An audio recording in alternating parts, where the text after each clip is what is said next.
Tudo que tinha que fazer, às vezes no Tibete era assim, a pessoa era cremada ou o corpo dela é oferecido aos abutres. Então os yogis, eles cortavam a pessoa e davam os pedaços da pessoa que tinha morrido para os abutres.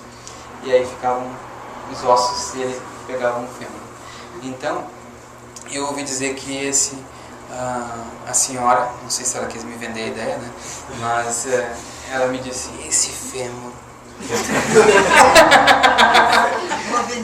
esse fêmur, ele veio de um grande yogi, que ele não era só um grande yogi, mas ele era um tuco, um Rinpoche, uma reencarnação de um mestre. Esse Rinpoche, ele veio a falecer e a família dele, que ficou com alguns objetos dele, veio a se mudar depois da invasão chinesa e deixou esses objetos com a minha família.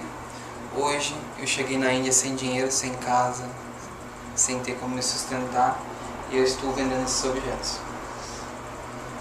E aí tinha um fêmur, tinha um sino do Rinpoche, tinha tudo lá. Aí meus olhinhos, nem criança assim, esse é o fêmur, né? Eu olhei todos os sinais, medida, tudo eu sabia tudo direitinho, medida, toquei o negócio, todo mundo na rua me olhou, né? Eu tinha que tocar para ver se o som estava bom. E tudo isso aí, ganhei de presente todo o fêmur. Aí fui para casa apegado, meu nenê, assim, meu fêmur. Super apegado, assim. Eu nunca vi um fêmur daquele jeito.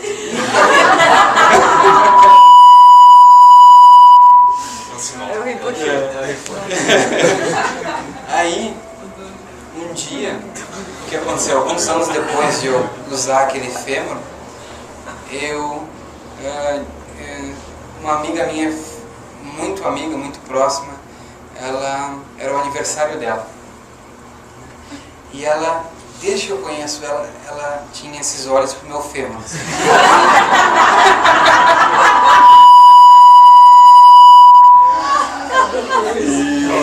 E aí, vocês estão me ouvindo bem assim? Eu acho que vocês estão aumentando. E aí eu via durante muitos anos assim, esses olhinhos dela com o meu fêmur. Né? E aí ela começou a estudar a prática que eu fazia com o fêmur. Aí ela recebeu a iniciação da prática, as instruções da prática. E aí chegou o momento que o Rinpoche, o mestre que passou para ela essa prática, disse para ela, agora é o momento de você ter o seu fêmur. Comprar os seus objetos da prática. E ela me passou isso, né? Me disse assim, né? O Rinpoche me disse que agora eu preciso do meu fêmur. Aí eu olhei para ela e eu senti na hora assim, disse, nossa, eu quero dar o fêmur de presente para ela.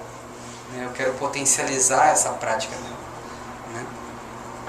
Aí o que aconteceu assim, no aniversário dela, eu enrolei o fêmur num capa, né?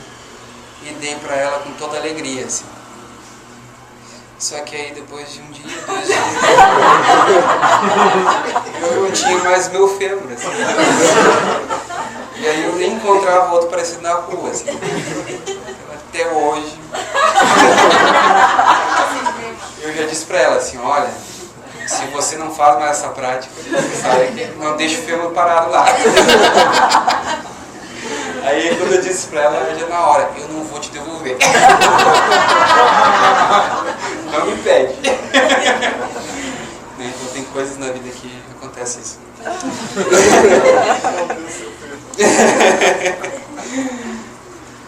Por que eu estava falando desse negócio todo? Por causa da generosidade. Generosidade, né? Então, a gente vai ver que os seres, na verdade, eles são, na dependência deles que nós vamos praticar generosidade. Por exemplo, se não tiver ninguém que nos incomode, como é que a gente vai praticar paciência? A gente pode dizer, né? Eu sou uma pessoa muito paciente, né? Mas não me incomode. Né? É muito incrível isso. Assim, né? Então, a gente pode dizer assim, eu sou uma pessoa muito compassiva, mas daqui a pouco a gente fica falando mal dos outros. Ou seja, a gente julgar os outros e falar mal dos outros é um sinal de ausência de compaixão, porque compaixão é entendimento. A gente só é possível ser compassivo com os outros quando a gente entende os outros.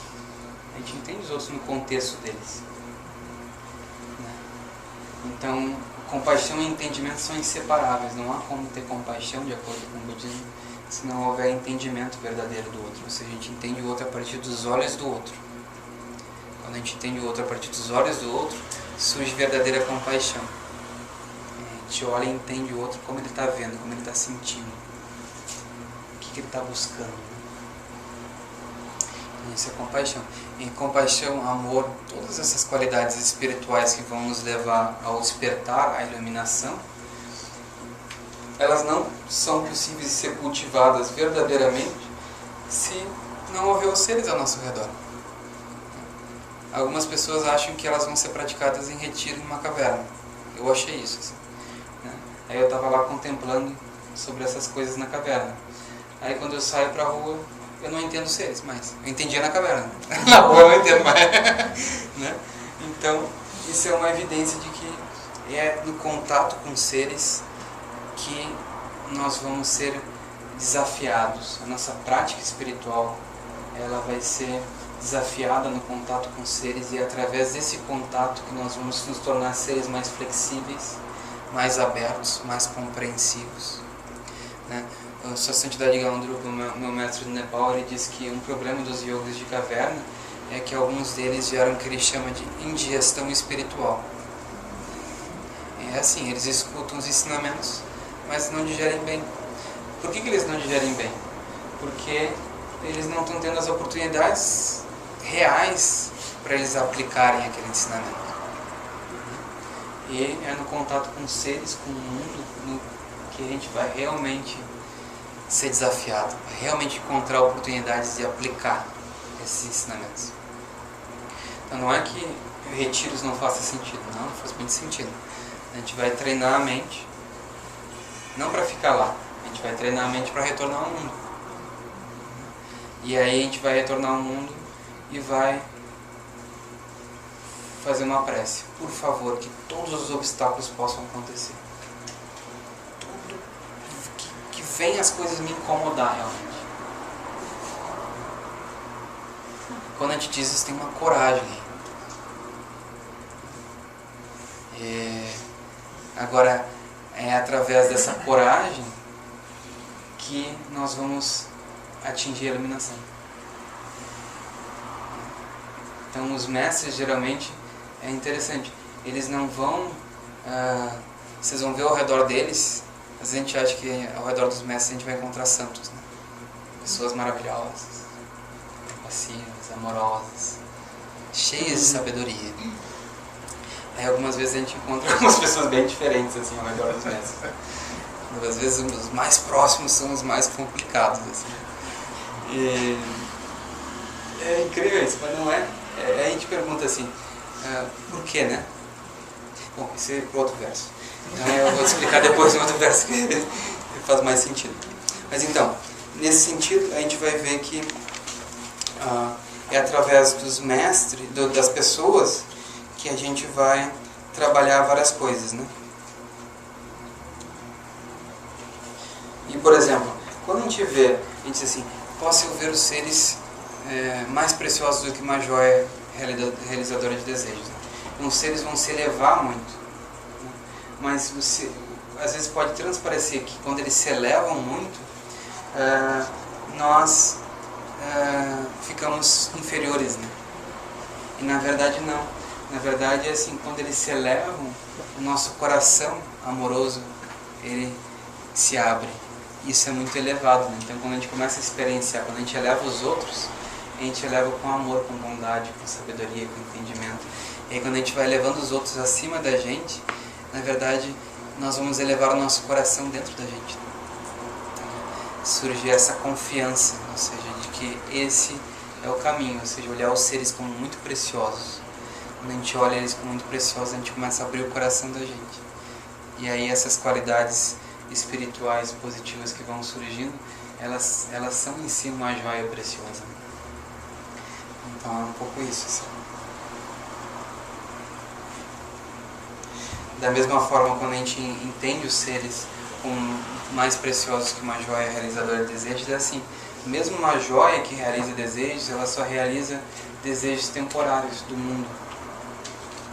Então se a gente encontra um grande diamante, a gente é capaz de vender ele, ganhar muito dinheiro. E o que o dinheiro pode comprar? Somente coisas transitórias, impermanentes, que vão proporcionar felicidade transitória na vida da gente. O dinheiro, não sei se você sabe, não sei se é uma má notícia, mas ele não compra iluminação. Então, é assim, a iluminação é algo que é incondicional, ou seja, não é atingido através de condições. É algo que já está lá dentro quando a gente descondiciona o condicionado. E os seres todos são detentores, dotados dessa natureza primordial, essa natureza última. Então quando a gente olha para eles, essa natureza primordial que na verdade está se expressando nos seres. Não é a Estela, não é eu ou outro. A gente não vai dizer assim, você isso, você aquilo. Não é gordinho, não é magrinho, não é bonito, não é feio. Não é isso que está se expressando nos seres. Não é inteligente, não é... qual é o oposto de inteligente? Eu não gosto de dizer burro, mas... Ignorante. Não é isso que está se revelando nos seres ao nosso redor. O que está se revelando é a mente primordial se expressando de uma certa forma, um milagre se expressando. Quando a gente começa a ver isso nos outros seres, eles se tornam muito superiores, mais superiores do que uma joia realizadora de desejos. Ou seja, ali estão Budas, estão Bodhisattvas, está a natureza primordial se expressando através dos seres. A gente começa a olhar isso. Assim. E isso vai nos levar ao despertar, à iluminação. Ou seja, essa troca é uma nova forma de ver, né? Transformar nossa mente, a forma como nós olhamos para o mundo. E através desse treinamento a gente vai no contato com os seres também a gente vai treinar disciplina, a gente vai treinar estabilidade da mente, ou seja, se não houver circunstâncias ou seres que confrontem a nossa estabilidade mental. Estabilidade mental a gente vê nesse Santen. Né? A gente vai ver que os Santens da vida, eles estão sempre atrás de coisas que disturbem eles, assim, que perturbem essas dificuldades. As maiores dificuldades é, na verdade, aquilo que mais fortalece os músculos espirituais deles. Ou seja, como assim os músculos? É através de entrar em contato com uma complicação que a gente vai fortalecer os nossos músculos espirituais, ou seja, a nossa própria estabilidade meditativa, ela vai ser fortalecida em meio a coisas que venham a desequilibrar, a desestabilizar ela. Então a gente vai treinar a nossa mente num ponto que essas condições externas que nos desequilibram, elas não mais nos desequilibram. A nossa estabilidade meditativa ela não vai estar mais na dependência, ou não vai estar mais frágil a coisas externas que possam desestabilizar elas. Ela vai estar sempre presente. Então a gente vai conseguir treinar e fortalecer esse músculo nas condições desfavoráveis. A sabedoria também. Se a gente não entrar em contato com o mundo condicionado, ou seja, sabedoria, o símbolo de sabedoria é assim, uma flor de lótus. Só que a flor de lótus ela não nasce se não houver lodo e água. Você já viu alguma flor de lótus nascer sem lodo e água? É meio difícil assim. Talvez em laboratório hoje em dia, né? Mas na Índia, quando esse símbolo surgiu, não tinha. Né? Então era só em lodo e água que o lótus surgia. A água dentro do simbolismo é a lágrima dos seres, a tristeza dos seres. O lodo é a confusão que eles vivem, a cegueira deles. Então, no simbolismo de atrás, ou seja, toda a sabedoria ela surge do lodo, da água, ela surge da tristeza e confusão dos seres. Como assim? Porque assim, só existe sabedoria se houver aquilo que é não sabedoria, ou seja, a mente é livre e lúcida, ela vai olhar, ela vai entrar em contato com aquilo que é condicionado e através da compreensão dela sobre aquilo surge sabedoria. Então o lótus, a sabedoria, o Dharma inteiro, ele surge através do condicionado, da prisão de samsara. Então é a mente que vê a prisão não como prisão, mas vê em sua própria natureza de se expressar de uma forma condicionada. Aí surge que é sabedoria no budismo. Então, no contato com os seres e com as circunstâncias adversas do mundo, nós vamos treinar os 3 treinamentos que a gente chama, que eu expliquei ontem, que é disciplina, né, estabilidade meditativa, samadhi e sabedoria. E, através disso, por exemplo, os seres também, eles vão vão nos proporcionar outras coisas, que são condições favoráveis para a nossa prática. Por exemplo, longevidade. Dentro da perspectiva do budismo, longevidade, ela surge quando não temos uma postura de não matar. Ao invés de matar, a gente protege vidas, a gente salva vidas. E se diz, de acordo com a sabedoria do karma, causa e efeito do budismo, que quando nós, ao invés de matarmos os seres, nós protegemos e salvamos vidas, o efeito disso é na nossa vida que nós vamos ter mais longevidade. Também, para aqueles que querem ficar assim, acho engraçado, até dentro do Dharma tem isso, eu vou falar porque tem, mas não é uma coisa que eu acho interessante assim. Mas se diz que a própria aparência, né, da gente, a beleza, eu acho isso tão... Por que eu digo que não é interessante? Porque assim, a aparência é tão relativa, né? Bonito e feio é tão relativo, né? Que eu acho isso meio estranho, esse ensinamento. Mas enfim, ele existe. Se diz que a própria aparência bela, ou seja, dentro de um contexto nós temos uma noção de belo e feio, né? Então dentro daquele contexto kármico, aquilo que é belo é um efeito kármico de nós sermos pacientes e virtuosos. Então, da virtude, da atitude positiva, das ações positivas que nós temos no mundo e da paciência que nós temos frente às adversidades, o efeito kármico disso se diz que é beleza. Mas não no sentido de ser belo, gordinho ou magrinho, de um jeito ou de outro. Ou seja, as pessoas veem você como bela, né? Então é bonito, né? Às vezes a gente vê pessoas que acham um fulano de tal tão feio, mas o namorado daquela pessoa é linda, né? Ou é lindo, né? Então a gente vê que a beleza, na verdade, ela é bem relativa, assim. Então vai surgir um efeito kármico que, assim, os seres, o impacto que a gente causar a nível de aparência nos seres é de beleza, né? Então é um impacto positivo. Ou seja, quando a gente vê uma flor se abrindo, né, linda, a gente sorri, né? É tão belo que aquilo nos traz paz, nos traz várias coisas.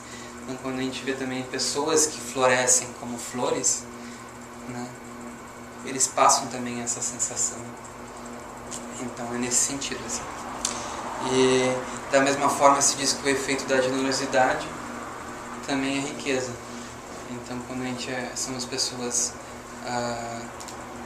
né, que somos mais generosas e ajudamos os outros, o efeito disso, de acordo com o Dharma, é prosperidade, abundância na nossa vida.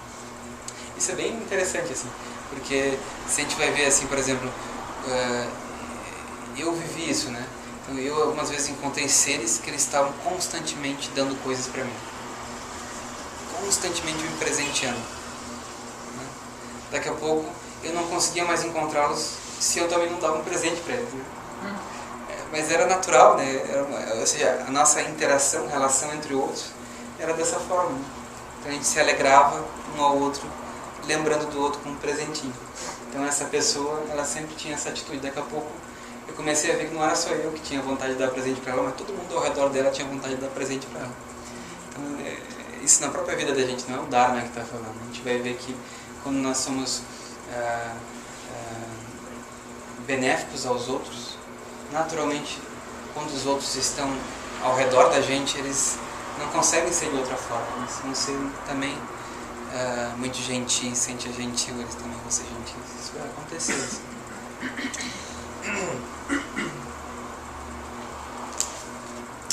Então, segundo verso.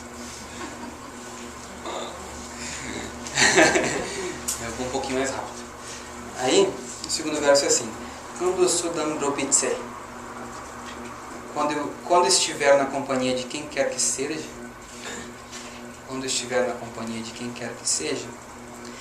Dani Kume mentagim. Verei a mim mesmo como o mais inferior dentre todos. Verei a mim mesmo como o mais inferior dentre todos. Jinla Sampa Tapai. Com um pensamento sincero para com os outros, Choktuche para Desemparchou. Possa eu considerá-los e estimá-los como supremos.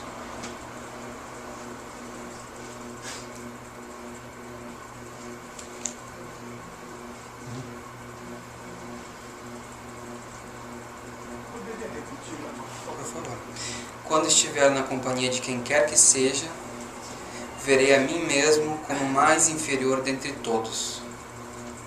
Com um pensamento sincero para com os outros, possa eu considerá-los e estimá-los como supremos.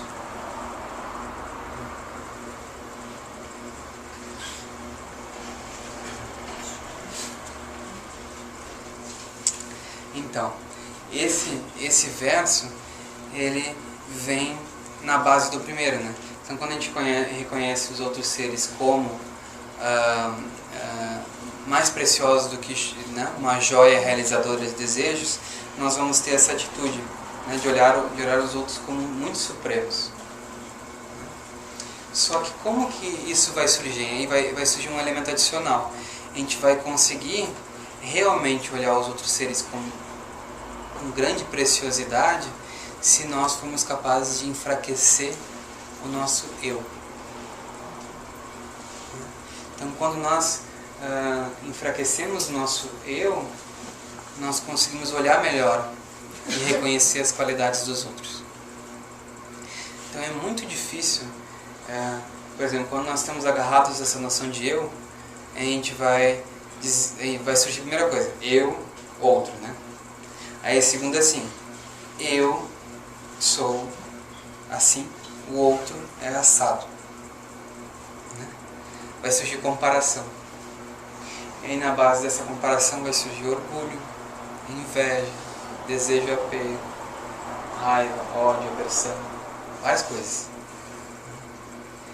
Como a gente gosta, né, de proteger esse eu sou, geralmente a gente vai tentar ao máximo, inconscientemente ou conscientemente, achar certas coisas que nós temos e os outros não têm. A gente vai dizer, eu sou isso. Essa busca, né, de tentar, nós tentarmos termos uma satisfação, nutrir esse eu. Ou seja, se nós não nutrimos esse eu se sente morrendo, né? Aí surge uma certa depressão, uma certa coisa assim. Então a gente vai tentar nutrir ele, a gente vai dizer, eu sou isso, eu sou aquilo, né? Eu tenho tais qualidades. Aí a gente começa a olhar para os outros seres, comparar nós e outros, e vai surgir orgulho. Ou seja, eu tenho certas qualidades, o outro não tem, né? E vão ter seres que vão produzir em nós o contrário, inveja, porque ele tem certas coisas que eu não tenho. Quando surge essa relação nossa com os outros, fica muito difícil de reconhecer os outros como mais preciosos que uma joia realizadora de desejos. Ou seja, a gente está olhando para os outros com lentes egóicas. A gente não vai ver com essas lentes. Então a gente vai enfraquecer isso. Como enfraquecer? A gente vai começar a cultivar esse olhar dos outros seres como superiores a nós. E esse olhar não é algo que vai nos deprimir ou nos tornar inferiores. Na verdade, essa experiência de elevar os outros seres mais do que a gente, ela vem de uma grande autoconfiança, de um destemor, um destemor que reconhece que o que causa o problema na vida da gente é esse tal do eu, esse agarrar-se ao eu, é o orgulho, é a inveja, isso que traz sofrimento, traz insatisfação na vida da gente. Então quando a gente reconhece isso, a gente manifesta uma confiança e um destemor de que enfraquecer isso vai abrir o nosso coração. Aí vão surgir verdadeiras qualidades espirituais, né? Amor, bondade, sabedoria, paz. Ou seja, com orgulho e com inveja não tem paz. Não tem como ter paz com orgulho e inveja. Não tem como ter amor. Com orgulho e inveja não vai funcionar. Então a gente vai enfraquecer isso. Por exemplo, a gente tem diversos tipos de orgulho. Às vezes a gente olha o outro, né, e vê o outro como inferior a gente é superior. Aí tem um outro tipo de orgulho que vê, a gente diz assim, bom, eu sou igual ao outro, né? Então, eu sou igual ao outro, tá tudo bem, porque, né? Aí tem um outro tipo de orgulho que é assim, o outro é um pouquinho melhor, esse é só um pouquinho, eu tô quase lá. Né? Aí vai ter um outro tipo de orgulho que é assim, eu realmente sou, não sei como é que se diz aqui em São Paulo, mas é quando a gente se diz realmente não tem jeito, sou nada. Aí é engraçado, isso é um tipo de orgulho também, porque assim a gente vai dizer eu sou, né? Aí se a gente encontrar pessoas que têm esse tipo de problema, a gente vai ver que eles adoram falar dos problemas da gente, deles, né? Adoram assim, eu tenho esse problema, eu tenho aquele outro problema, eu tenho isso. Daqui a pouco a pessoa começa a ficar orgulhosa, eu tenho todos esses problemas. Né? Você está muito bem, eu tenho esse problema. Não é verdade? A gente encontra assim, né? Isso é um orgulho também. Então a gente vai enfraquecer isso, que na verdade está obstruindo paz, está obstruindo bondade, está obstruindo compaixão, está obstruindo o amor dentro da gente. A gente vai enfraquecer, e uma forma de treinar nossa mente nisso é começar a olhar, não nos inferiorizar aos outros, mas reconhecer as qualidades dos outros, descobrir elas. A gente começa a olhar para os outros e espreita o que eu tenho de bom. Quando a gente encontra o que eu tenho de bom, a gente eleva aquilo, se alegra com aquilo, regozija e potencializa a qualidade do outro. E a gente vai elevando os outros. E elevando os outros, a gente vai enfraquecendo esse eu. E aí, bondade, amor, paz, ou seja, os outros não vão se sentir mais ameaçados pela nossa presença. Eles vão se sentir muito bem com a nossa presença, porque a gente não está competindo com eles mais, dentro de orgulho e inveja. A gente não quer tirar o lugar deles, a gente quer potencializar aquilo que eles têm de bom. Qual é o efeito disso? Ou seja, quando a gente encontra pessoas que nos fazem despertar nossas qualidades positivas, a gente quer estar mais perto dessas pessoas, não é verdade? A gente vai olhar para elas como grandes amigos. E aí, esses grandes amigos a gente quer estar muito próximo. A gente quer estar junto. A gente quer também ajudar eles. Vai começar a ocorrer uma outra coisa aí, uma outra relação. E de um a um, se a gente conseguir transmitir isso para o outro, para os amigos da gente, daqui a pouco eles começam a entender que é isso que vai trazer grande satisfação e contentamento na vida deles, e eles começam a também agir assim, quando a gente tem uma sociedade iluminada. Uma sociedade que olha, cada um olha para o outro dessa forma. Vocês imaginam que incrível que não seria isso? Eu fico imaginando os políticos assim, um olhando para o outro dessa forma. Imagina só que coisa boa que a gente poderia fazer nesse mundo. Mas começa pela gente mesmo. Primeiro pela gente, dando exemplo. E aí, quando o exemplo começa a funcionar, os outros começam, que legal, está funcionando. A gente transmite essa sensação. Assim. E, então é isso. Terceiro verso. Cholam kuntu rangyula. Examinando meu próprio contínuo mental por todo o trajeto de minhas ações. Examinando meu próprio contínuo mental por todo o trajeto de minhas ações. Toktin Nyomon Kiemata. Imediatamente após o surgimento de uma aflição, Dajen Maron Chepena, visto que irá fazer mal a ambos os outros e a mim, Tsontak Donne do Parsho, possa revertê-las através de meios vigorosos. Pegaram? Repetirei. Examinando meu próprio contínuo mental por todo o trajeto de minhas ações. Primeiro verso. Examinando meu próprio contínuo mental por todo o trajeto de minhas ações. Imediatamente após o surgimento de uma aflição, de uma emoção perturbadora, visto que irá, ou seja, essa aflição, visto que irá fazer mal a ambos os outros e a mim mesmo e a mim próprio, possa revertê-la através de meios vigorosos.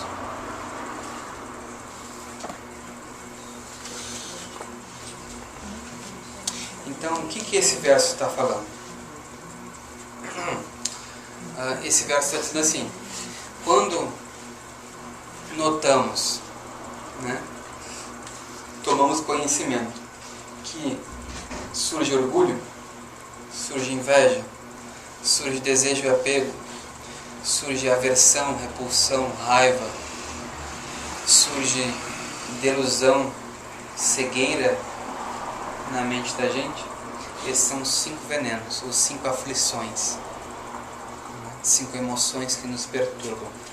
Então, quando surge orgulho, inveja, desejo, apego, raiva, aversão e delusão ou ignorância, quando a gente nota isso surgir na mente, a gente já entende que isso só vai causar problema para os outros, né, que vão nos aguentar, e para nós mesmos.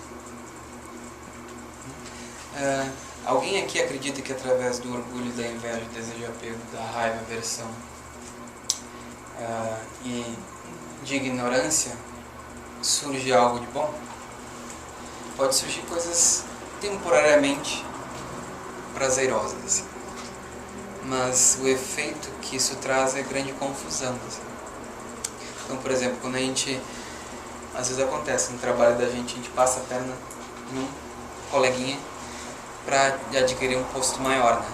Uma posição maior no trabalho da gente. Aí a gente experiencia um certo prazer de estar naquela nova posição que a gente gostaria, talvez por um certo tempo, porque o coleguinha que a gente passou por cima dele não vai deixar isso assim mole, assim. Ele vai tentar arrumar algum jeito, já que a gente, né, na malandragem brasileira, assim, arrumou um jeito de que ele não fosse o escolhido.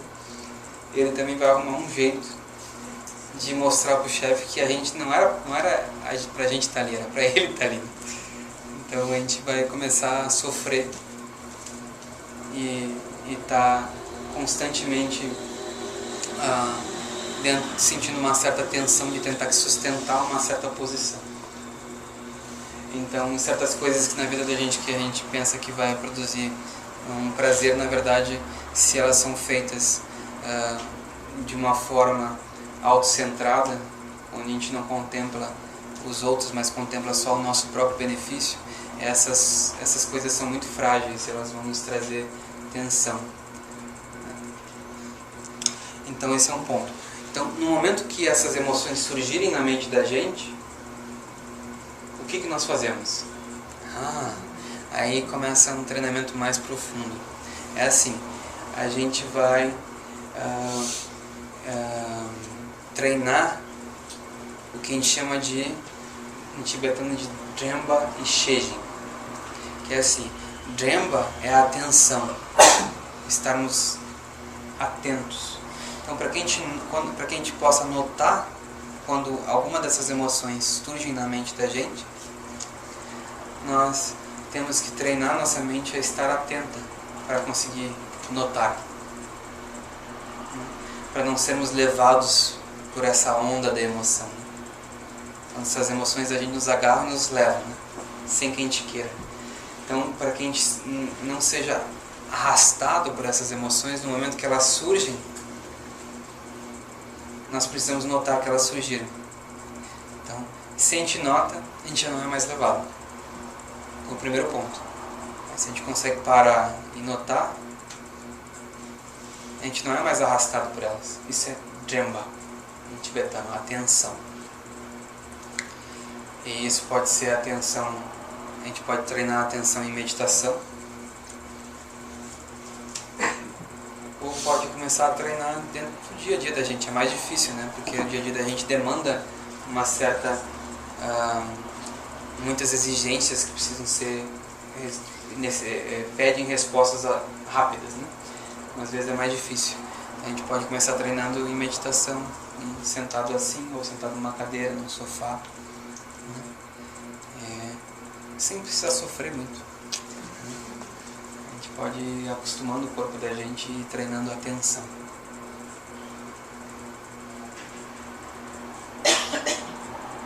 Quando a gente vai treinando a atenção, tem um outro elemento que é chamado de Shejin, que é vigilância. Então a nossa atenção, às vezes, a gente conhece, que a gente se distrai, né? Às vezes a gente acha que está atento, mas a gente se distrai facilmente. Então vigilância, ela é a qualidade de mente, da nossa mente, que ela nota quando a mente se distrai. Então quando nós estamos atentos, tem uma qualidade natural da mente que é capaz de a mente vai se distrair, né?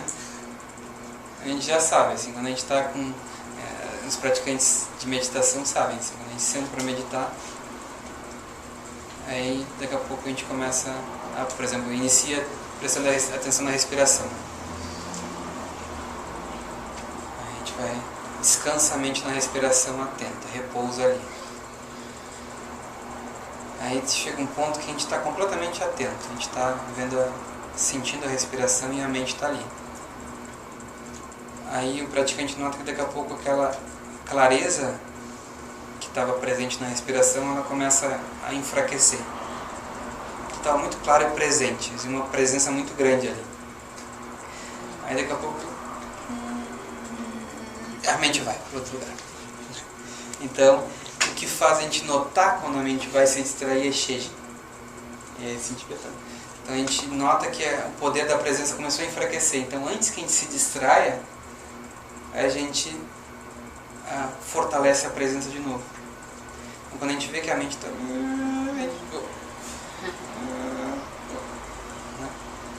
E não é forçado, a gente só recoloca a presença nela. Desperta a presença de novo nela. Então a gente desperta a presença, clareza, e descansa nessa presença e clareza. Aí daqui a pouco a gente enfraquece, aí Shejin percebe, a mente vai se distrair. Aí a gente só retorna a presença de novo, a clareza. Então esse é o processo que geralmente, de uma forma geral, a gente vai praticar dentro da meditação. Então aqueles que já querem iniciar, aprenderam Dhyamba e Shejin. Então a gente vai praticar isso durante muito tempo, né? No treinamento de Shamatha. Meditação Shine em tibetano. A gente inicia pela respiração. O Buda próprio atingiu a iluminação através dessa prática. Pousar na respiração. Então no terceiro verso ele está nos ensinando meditação. Ele está nos ensinando o meio hábil, o instrumento pelo qual a gente vai conseguir não ser carregado pelas emoções. Então a gente vai examinar, aí a partir disso a gente vai examinar o nosso contínuo mental e ver o trajeto pelo qual essas emoções surgem. Quais são os elementos que proporcionam, despertam emoções que nos perturbam. Aí a gente vai usar essa capacidade de atenção e presença da mente para escanear a mente da gente, completamente atento. E aí quando uma emoção surge, não só a gente nota o surgimento dela, mas a gente vai começar a estar com mais profundidade e presença, a gente vai começar a ver como que ela surgiu, qual foi o trajeto dela, para que ela despertar naquela forma de orgulho, inveja, desejo, apego. E a gente vai começar a trabalhar com isso. E aí esse é o terceiro verso. Essencialmente é isso. E ele vai ser trabalhado também de várias formas. Por exemplo,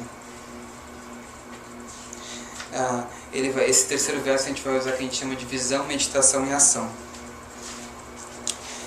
ou visão, meditação e conduta. A gente vê aqui na Tawa, Pompa e Chopa. Visão, meditação e conduta. Então a gente vai trabalhar isso a nível de conduta. A gente vai tentar evitar toda a ação de fala e ação física baseada nessas experiências. Então nossa conduta, ela vai evitar isso. Então quando a gente ficar bravo com alguém, a gente vai evitar xingar aquela pessoa. Quando a gente tiver algum tipo de raiva com o outro, ódio com o outro, a gente vai pelo menos tentar evitar de dar uma sova nele. Né? De ir pra briga, assim, né? Então, a nível de corpo. Então, independente da emoção que a gente tiver, a nível de conduta, a gente vai tentar evitar expressá-la em fala e em movimento físico corporal. A nível de meditação, a gente vai aplicar antídotos. Por exemplo, quando a gente está com raiva de alguém, a gente vai tentar entender o outro, ou seja, aquilo que o outro está manifestando, que está nos causando raiva e aversão, por que ele está manifestando aquilo? A gente começa a tentar entender o outro. Aí, entendendo o outro, a gente vai se aproximando a entender como que ele está vendo as coisas para estar agindo daquela forma que nos causa aversão. Quando a gente começa a fazer isso, vai surgir compaixão. Quando compaixão surge, não tem raiva e compaixão ao mesmo tempo. Não é possível. Na filosofia e lógica do Dharma, a gente vai dizer assim, a lógica disse assim, a psicologia disse assim, não tem como dois eventos mentais surgirem ao mesmo tempo. Então raiva é um evento mental, é um surgimento mental. A mente se manifesta num tipo de consciência raivosa. E compaixão é um outro evento mental. Então não tem como dois eventos mentais surgirem ao mesmo tempo. E os mongezinhos lá nos monastérios vão entrar em debate sobre isso. Debate, mas assim, essa é uma outra história. Enfim, a gente vai praticar isso. Aí, a nível de visão, a gente vai reconhecer que aquela situação ou aquelas pessoas que trazem emoções perturbadoras na gente não tem uma existência real. Ou seja, aquelas qualidades, valores e características que nos causam alguma emoção perturbadora, né? Não estão lá fora. Não está naquelas pessoas, não está naquelas circunstâncias. Na verdade, a forma como nós olhamos e projetamos o valor naquilo. Aí a gente imputa um valor nas coisas que não está nas coisas. A gente imputa um valor nas pessoas que não está nas pessoas. A gente coloca uma característica, a gente projeta a característica nos outros, nas circunstâncias que não está lá. Isso é visão. Então, a nível de conduta a gente evita.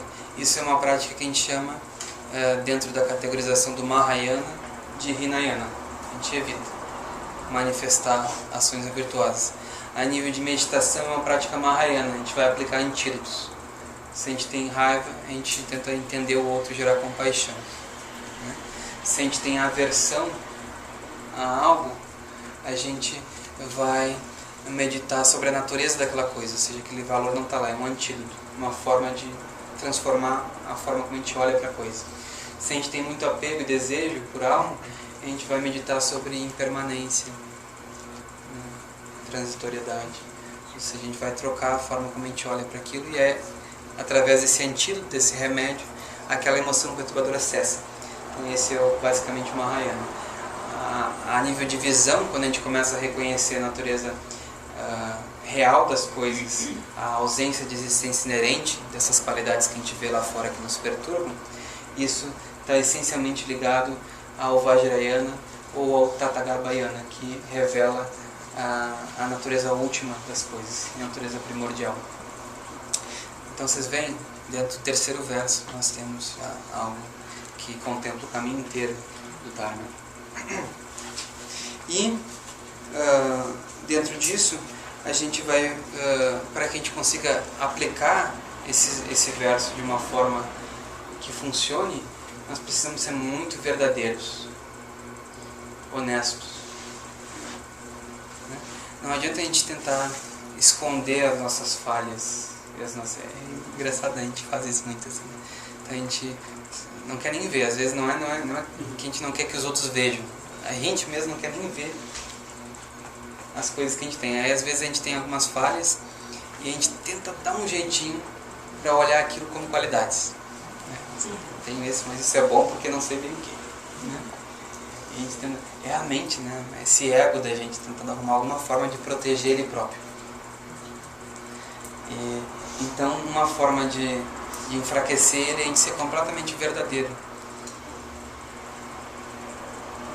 A gente vai olhar grandes mestres que eles são completamente verdadeiros. Sua Santidade Gyalendrupa uma vez disse em meio a uma grande plateia, uma vez não, ele sempre está dizendo isso. Todos os ensinamentos que eu vou, ele vai dizer: eu estou falando dessas qualidades todas, mas eu sou só um papagaio aqui falando para vocês. Eu não tenho nada, né? Eu não tenho nenhuma qualidade. E se vocês pensarem que eu sou capaz de guiar vocês à iluminação, vocês estão completamente perdidos. A primeira vez que eu ouvi ele, meu mestre, a primeira coisa que eu ouvi dele foi isso. Aí eu desabei a chorar. Você imagina, agora que eu encontrei meu mestre, ele vai dizer que ele não é capaz de me guiar. Aí eu fiquei completamente perturbado, assim, completamente perturbado. Aí, o que aconteceu? No intervalo do ensinamento, eu completamente perturbado, eu fui pedir ajuda, né? Então você conhece aquela ajuda, pede ajuda aos universitários, né? Então eu encontrei um universitário que era de Etsuma Tenzin Palmo, essa grande mestra da linhagem Drupa, né? Uma inglesa, né? E eu pensei, ela vai me entender, né?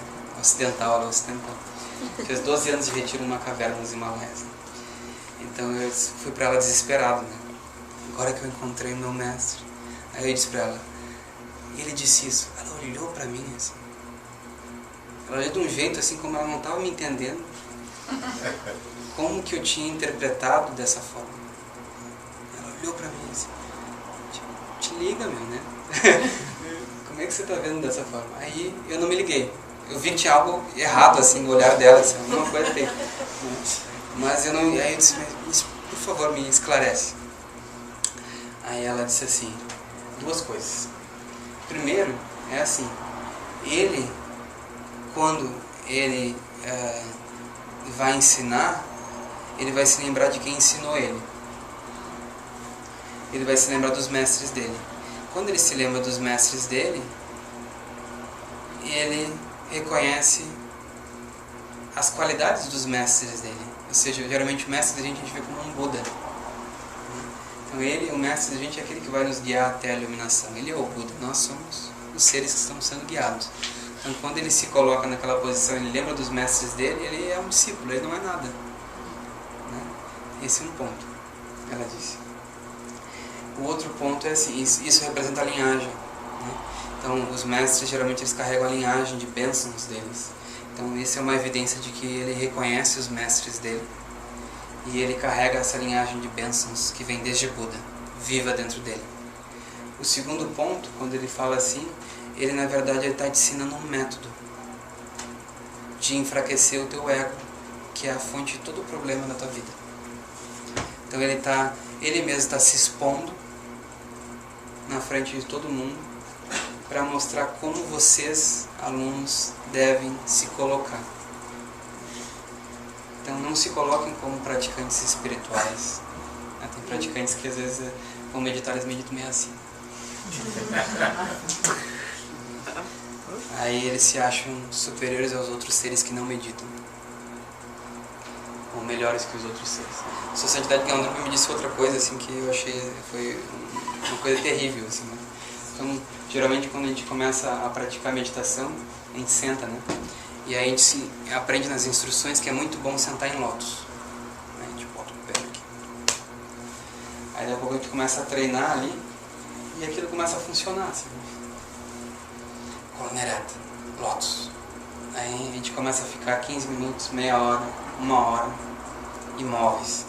Lótus, igualzinhos ao Buda, assim. Vocês conhecem o Buda, a estátua do Buda, a imagem do Buda? A gente até faz até um sorriso, assim.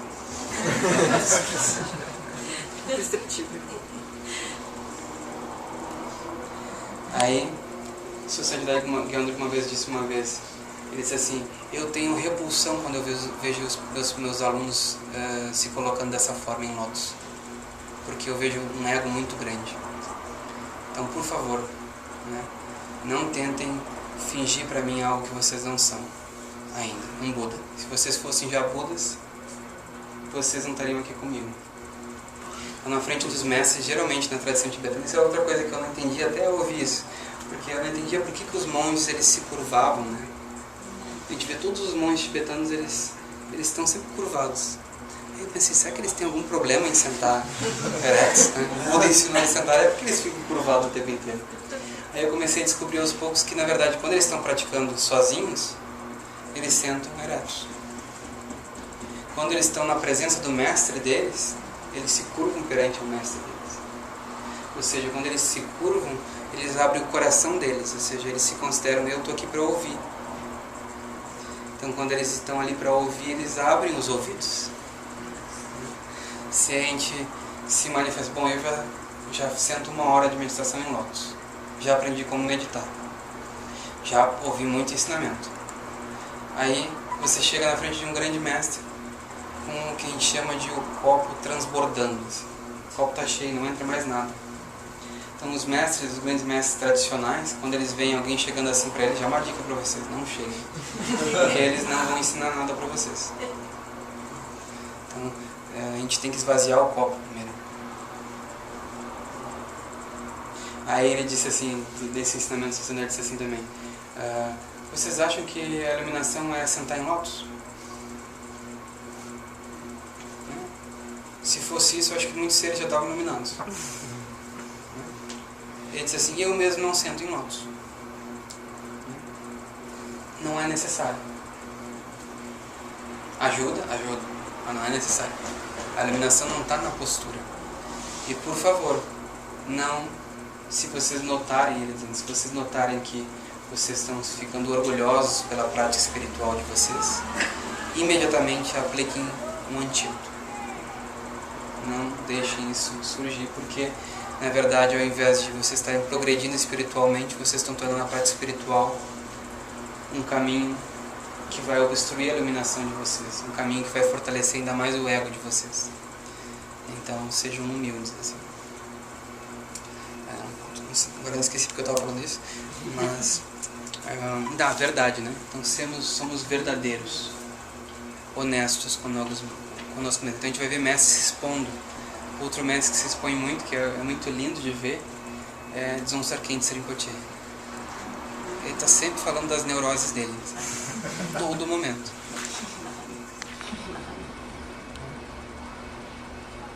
É bonito isso. Então, na verdade, não é que ele tenha todas aquelas neuroses. Né? Talvez ele tenha e para ele não seja neurose, para ele seja a expressão primordial. Então, quando ele está falando das neuroses dele, quem entende como expressão primordial, entende como expressão primordial. Quem entende como neurose, pode entender que ele, na verdade, está ensinando a nós como nós enfraquecermos o nosso ego, sermos verdadeiros conosco e com os outros. Um outro grande mestre que eu vejo hoje em dia, que é um jovem, é Kalu Rinpoche. Kalu Rinpoche, ele é completamente exposto. Completamente exposto. Ele é o que é. Agora, para a gente ser o que a gente sente, já sabe, precisa de muita coragem. Para a gente ser o que é, né? A gente ser completamente exposto, né? Publicamente na frente dos outros. É necessário um grande destemor. Quem tem um ego não se expõe. Quem tem um ego tenta proteger o ego. Quem se expõe, isso é um bom sinal, porque é sinal que o ego está fraco. Só que aí existe um outro problema. Aí a pessoa descobre que um bom praticante é aquele que se expõe. Né? Aí ela começa a se expor e fica orgulhosa de ser um praticante. Né? Esse é o outro problema. Assim. Então a gente tem que estar muito atento para essas coisas. Então tá. Aí eu só quero concluir o 4º verso com vocês, porque aí amanhã ficam outros 4. Né? Então...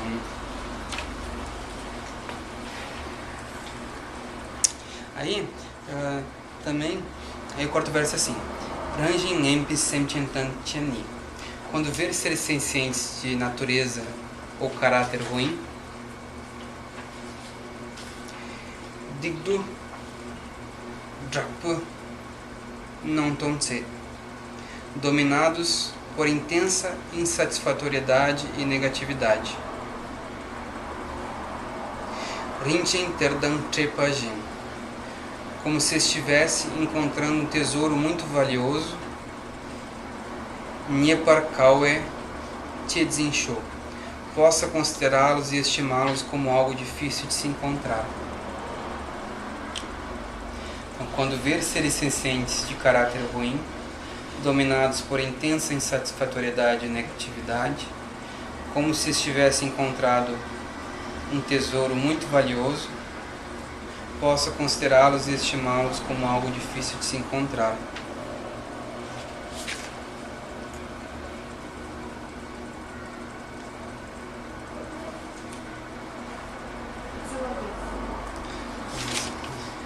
Quando ver seres sencientes de natureza ou caráter ruim, dominados por intensa insatisfatoriedade e negatividade, como se estivesse encontrando um tesouro muito valioso, possa eu considerá-los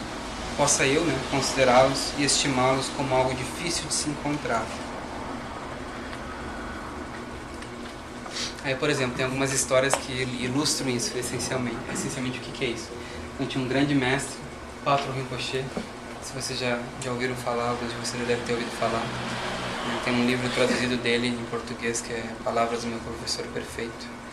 E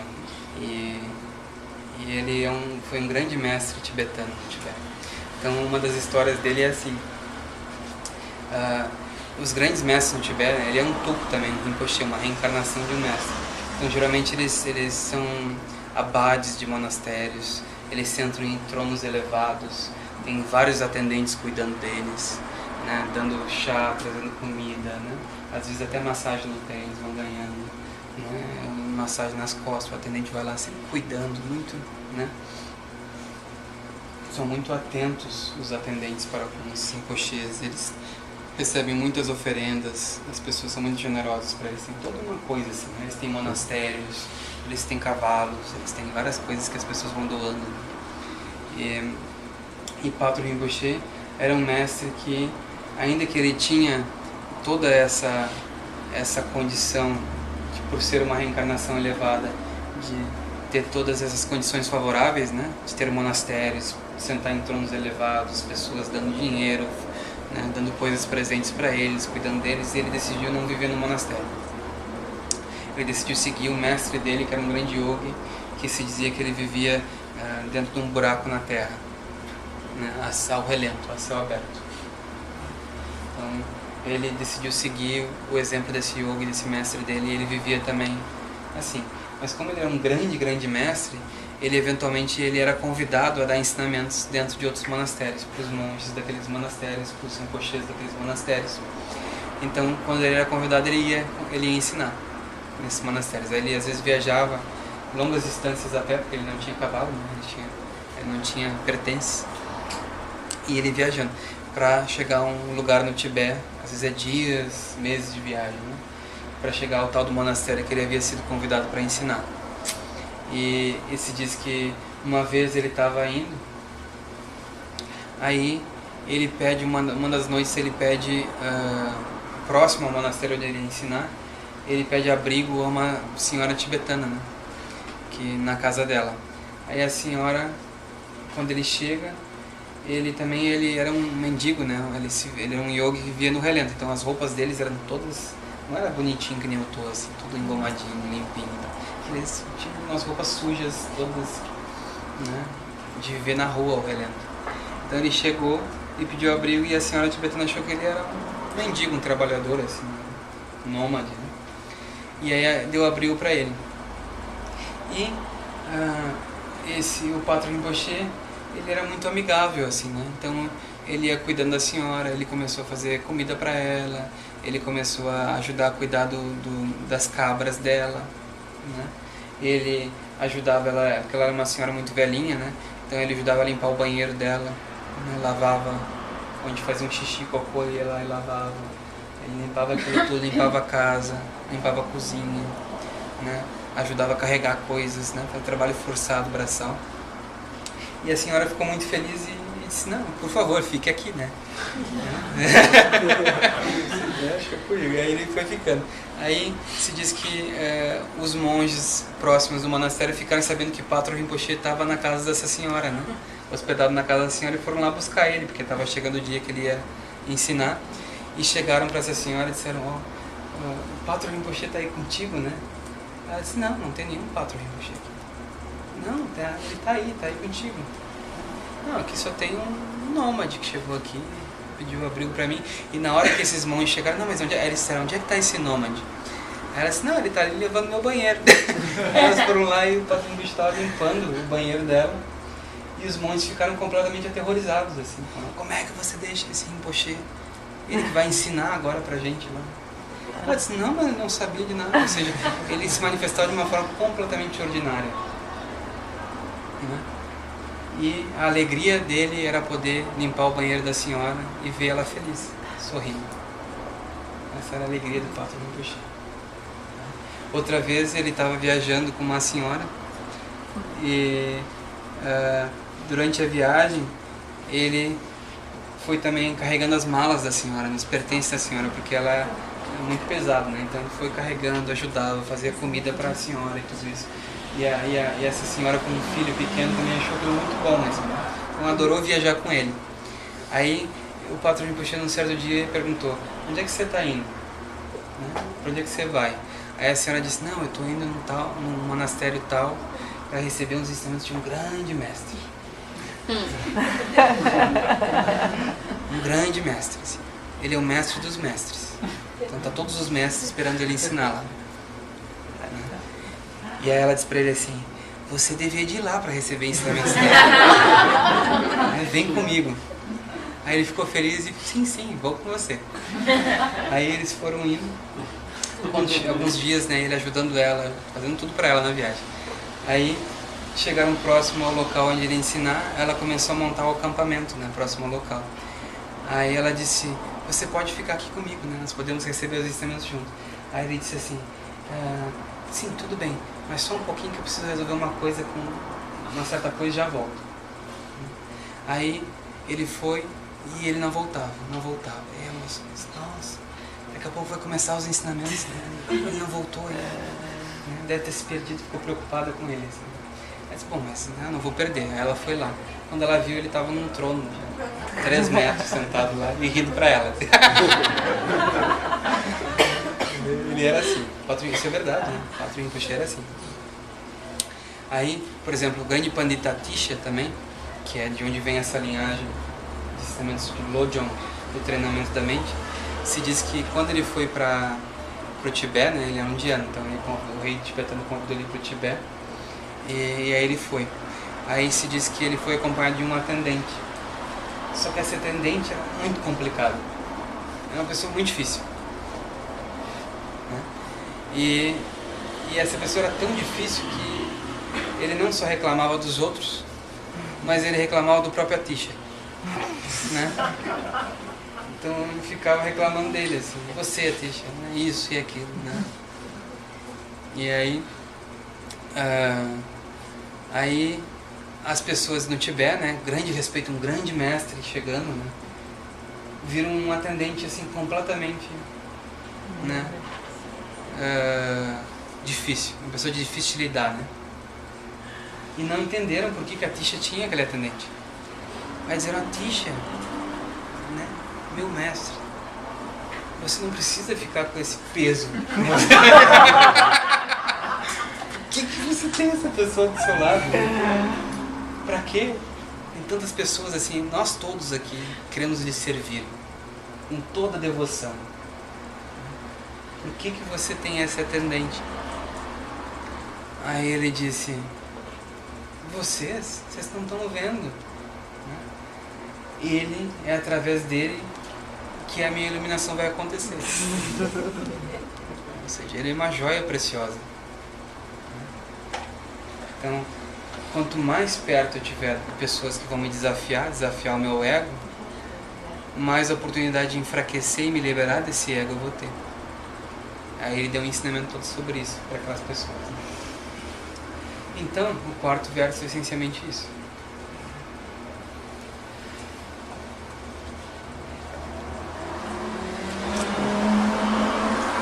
Então é isso.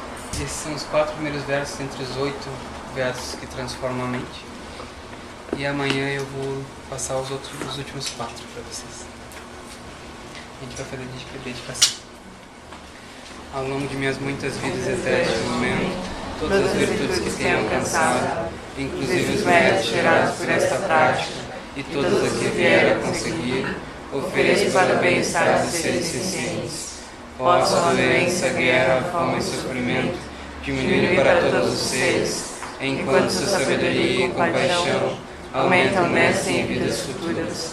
Possa eu claramente perceber todas as experiências como sendo tão insubstanciais quanto o tecido do sonho durante a noite, e imediatamente despertar para perceber a manifestação de sabedoria pura no surgir de cada fenômeno. Possa eu rapidamente alcançar a iluminação para trabalhar sem cessar pela liberação de todos os seres, Budas e Bodhisattvas em conjunto, seja qual for sua motivação, sua ação benéfica e preces auspiciosas, seja qual for sua onisciência, realizações e poderes benévolos, e seja qual for a sua imensa sabedoria, eu que igualmente venho para beneficiar os seres, rogo para que possa alcançar as mesmas qualidades. Neste exato momento, posso nem mesmo os nomes doença, fome, guerra e sofrimento ser ouvidos pelas pessoas e nações da terra, mas possam sim sua conduta moral, mérito, riqueza e prosperidade crescer, e possa suprema bem-aventurança e bem-estar sempre surgir para elas. Kendo Josun Rendo Jizan Nisasun Jabar Beru Josun Nawan Midrado Sungelesho.